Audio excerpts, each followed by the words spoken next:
ఇప్పుడు మీరు చెప్పినటువంటి అంశం గత 2-3 రోజులుగా జాతీయ ఛానల్స్ లో ఇది ప్రసారం అవుతుంది. ఏంటి అసలు అంశం ఏంటి? ఫిదా అన్నది ఒక మహిళ. ఆ మహిళకి 3 పిల్లలు. ఆవిడ యూకేలో ఎవరితో ఉంటున్నారు? అన్సర్ ఇస్లాం అన్నటువంటి వ్యక్తితో సహజీవనం చేస్తున్నారు. సహజీవనం పెళ్ళు మరి. ఎందుకంటే అంతకు ముందు 16 ఏళ్ల క్రితం ఆవిడకి పెళ్ళయింది మహమ్మద్ అలీతో పెళ్ళయింది. 3 పిల్లలు ఉన్నారు. ఆ పిల్లలతో యూకేలో ఉంటుంది. దానిలో ఒక మైనర్ బాలుడు. ఆ మైనర్ బాలుడిని నువ్వు ఐసిస్ లో జాయిన్ అవ్వని చెప్పేసి ఇద్దరు, అన్సర్ ఇస్లాము అలాగే ఫిదా, వీళ్ళిద్దరు బ్రెయిన్ వాష్ చేస్తున్నారు. ఇటీవల ఆ ఫిదా ఆ పిల్లవాడు వాళ్ళ ఇంటికి వచ్చారు. కేరళలో ఉంటున్నారు. కేరళలో ఒక మద్రసాలో ఆ బాలుడు వెళ్తున్నాడు. ఆ బాలుడి యొక్క వ్యవహారం కొంచెం అనుమానాస్పదంగా ఇబ్బందికరంగా ఉందని టీచర్స్ అడిగితే బాలుడు చెప్పాడు, మా అమ్మ నన్ను ఇలా టార్చర్ చేస్తుంది, ఐసిస్ లో జాయిన్ అవ్వబోది మా అమ్మ మా మారుడి తండ్రి ఇద్దరు కలిసి అనేక వీడియోలు చూపించి నువ్వు ఐసిస్కి వెళ్ళి కొన్ని సంవత్సరాలుగా ఇబ్బంది పెడుతున్నారు, నన్ను కొడుతున్నారు అని చెప్పి ఆవేదన వ్యక్తం చేస్తారు ఆ పిల్లోడు. ఆ విషయం పోలీసులకు చెప్పింది టీచర్. పోలీసులు వచ్చి కేసు నమోదు చేశారు.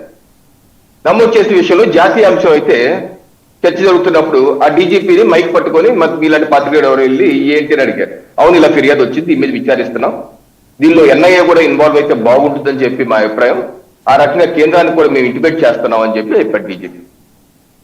ఇప్పుడు ఫిదా ఎవరు అసలు? వీడు గతంలో క్రిస్టియన్. ఆవిడ ఈ మహమ్మద్ అలీని పెళ్లి చేసుకున్నాక మతం మార్చుకుంది. ఆ తర్వాత ఇప్పుడు అన్సర్ ఇస్లాంతో ఉంటుంది. అన్సర్ ఇస్లాం ఎవరు? 2016లో కేరళలో కమల్నాపురం ఏదో ఉంది, అక్కడ సీరియల్ బ్లాస్ట్ ప్లాన్ చేశారు. దానిలో నిందితుడైనటువంటి సిద్దికి అస్లం, ఇతని మీద 4 ఏళ్ళు జైలు శిక్ష కూడా పడింది. అతనికి బ్రదర్ ఎవరు? అన్సర్ ఇస్లాం. అంటే ఉగ్రవాద మూలాలు. ఇతర ఐసిస్ కి సిద్దికి ఇస్లాం గతంలో ఐసిస్ కూడా లింక్ ఉన్నాడు, అందులో శిక్ష పడింది. సో అతనికి బ్రదర్. సో అంటే ఇప్పుడు ఏంటి, అన్సర్ ఇస్లాము ఈ ఫిదా క్రిస్టియన్ నుంచి ముస్లింగా మారిపోయిన వాళ్ళు వీళ్ళందరూ కలిసి పిల్లవాడిని ఇచ్చేస్తున్నారు. ఇది సమస్య. దీన్ని ప్రతి తల్లిదండ్రులు, కష్టపడి పెంచే తల్లిదండ్రులు పిల్లలు బాగుండాలి, మంచి ఉच्च స్థితిలో ఉన్న మనకన్నా బాగుండాలి అని ప్రతి తల్లిదండ్రులు అనుకుంటారు. అలాంటిది ఈ తల్లి మాడు తండ్రి చేస్తున్నటువంటి దురాగతాన్ని ముందు ప్రత్యేకంగా అందరూ ఖండించవలసిన అవసరం ఉంది. ముందు ఖండించాలి. ఈ రకంగా మీ పిల్లల్ని ఆ రకంగా చేస్తాకి నీ మనసు ఎలా వచ్చిందమ్మా, ఆ బాబుని అలా కొట్టడానికి నీకు ఎలా వచ్చిందమ్మా, అలాగే ఆ బాబుకు కూడా అందరూ సెల్యూట్ చేయాలి. ఎంత బ్రెయిన్ వాష్ చేసినా సరే తను ఆ బ్రెయిన్ వాష్ లో లోబడి ఏ సిరియాకో వెళ్ళిపోయి జాయిన్ అవ్వలేదు. వాళ్ళు ఏదో ఇండియాలోనో లేకపోతే మోదీ గారి ప్రభుత్వం ఉంది కాబట్టి ఇబ్బంది పడుతున్నారని చెప్పి వాళ్ళ అమ్మ బ్రెయిన్ వాష్ చేయలేదు. వాళ్ళందరూ యూకేలో ఉన్నారు, యునైటెడ్ కింగ్డమ్ లో ఉన్నారు. యునైటెడ్ కింగ్డమ్ లో హ్యాపీగా చల్లగా ఉంటూ వాళ్ళకేం మాయరోగం అంటే ఏంటి, ఎక్కడికి వెళ్ళినా సరే ఉగ్రవాదాన్ని పోషించాలి, పిల్లల్ని ఐసిస్ పంపించాలి. ఇది నేపథ్యం. ఈ నేపథ్యంలో అసలు ఏం చేశారు, ఏం మాట్లాడారో తెలుసుకోకుండా ఆల్ ఏజెంటు ఏజెంటు అని మాట్లాడటం.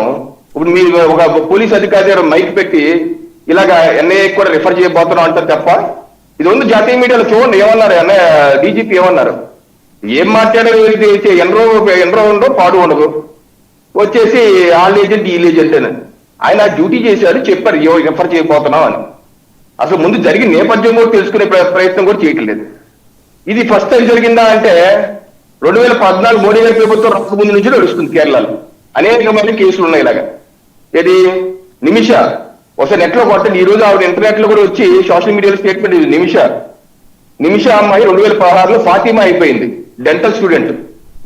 అలాగే సోనియా సెబాస్టియన్ ఆమె ఐషా అయిపోయింది, ఐషాగా మారిపోయింది.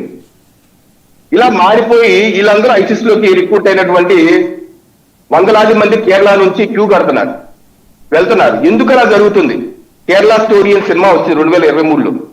దానికి ప్రతిరూపం ఇప్పుడు ఈ ఇన్సిడెంట్ కూడా.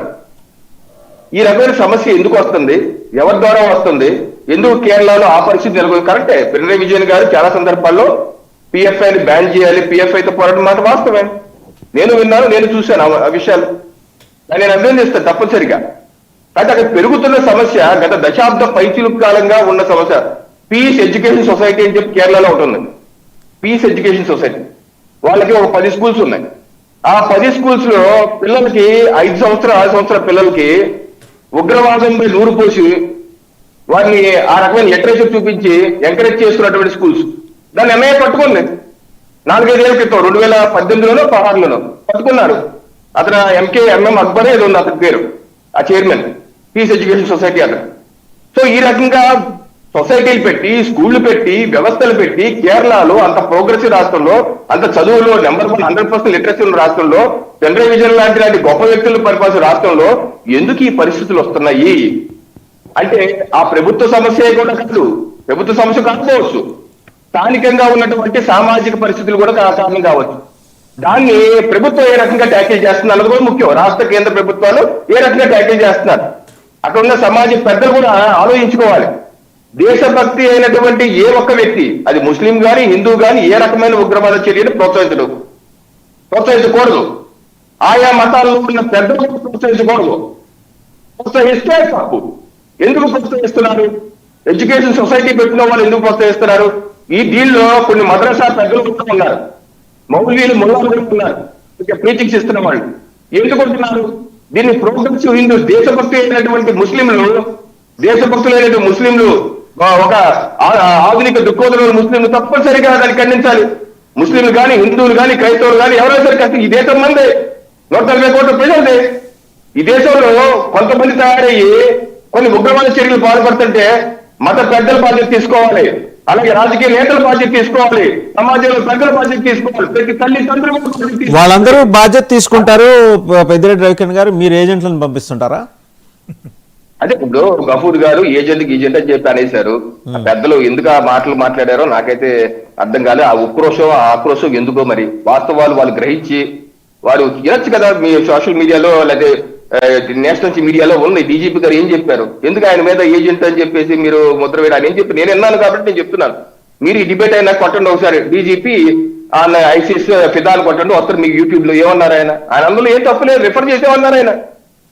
దానికి ఏజెంట్ మా ప్రభుత్వాలు పడేస్తారు. ఎప్పుడన్నా మీ ప్రభుత్వాన్ని 11 ఏళ్ళు ఎప్పుడన్నా పినరయి విజయ్ గారు కానీ, ఎప్పుడన్నా నరేంద్ర మోడీ గారు దూషించింది కానీ ఉందా? ఆ పినరయి విజయ్ గారు నేను అనేక డిబేట్లు చెప్తాను, రాజకీయ వైరుధ్యాలు ఎన్నున్నా సరే పినరయి విజయ్ గారు కమ్యూనిస్ట్ పార్టీ మాకు బద్ద విరోధమైనటువంటి రాజకీయ పరంగా కమ్యూనిస్ట్ పార్టీ రాజకీయ కేరళ పినరయి విజయ్ గారు కూడా ఇద్దరు కలిసి స్టే చేసుకుంటారు. నరేంద్ర మోడీ గారు, విజయన్ గారు అలా ఉండాలి స్టేట్స్మెన్షిప్ అంటే, ఆయన చూసి నేర్చుకోండి అని చెప్పి అనేక ఛానల్లో చెప్తుంటారు. సో దాని ఏదో అక్కడ ప్రభుత్వాన్ని మేము కూల్ చేస్తున్నట్టు, కావాలని చేస్తున్నట్టు, హిందూ ఉగ్రత పెరిగిపోతున్నట్టు ఇటువంటి మాటలు అసలు సమస్య ఏంటి, ఎందుకు జరుగుతుంది, కేరళలో ఎందుకు పెరుగుతున్నాయి, ఇటువంటి కేసులు రిపీటెడ్ గా ఎందుకు వస్తున్నాయి అని మనం ఆలోచించుకోవాలి. దానికి అందరి బాధ్యత ఉంటుంది. ఆ బాధ్యత నుంచి పారిపోయి అమిత్ షా గారి మీద, మోడీ గారి మీద బట్ట కలిసి నిలబడేస్తారంటే మీ బాధ్యతను తప్పించుకోవడం జరుగుతుంది. ఇది దేశ సమస్య, దేశ భద్రత సమస్య. దీనిలో అందరూ కలిసికట్టుగా రావాలని చెప్పేసి నేను విజ్ఞప్తి చేస్తున్నానండి. రైట్. ఒకసారి ముస్లిం లీగ్ ప్రెసిడెంట్